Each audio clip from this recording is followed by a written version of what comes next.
Në një tjetër lagje të Shkodrës ka nisur ndërhyrjet për përmirësimin e infrastrukturës. Bashkia e Shkodrës përmes zyrës së shtypit ka bërë me dije se investimi i rrallës është përqendruar në lagjen Liria, ku po ndërhyet për rrjetin e kanalizimeve, sistemimin e hapësirave publike dhe vendosjen e ndriçimit. Për të parë nga afër gjendjen në këtë zonë ishte vetë kryebashkiaku Benet Beci.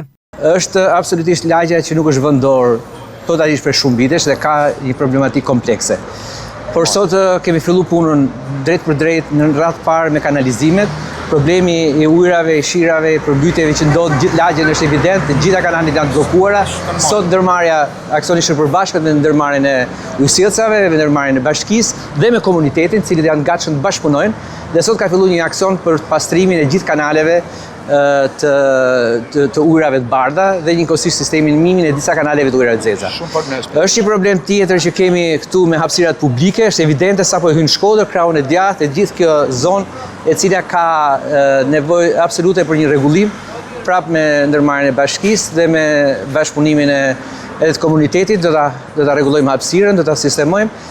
Kështu që besoj që po kështu për ndriçimin kemi nevojë për ndërhyrje në disa pike ndryshimit krejtësisht e errët zona.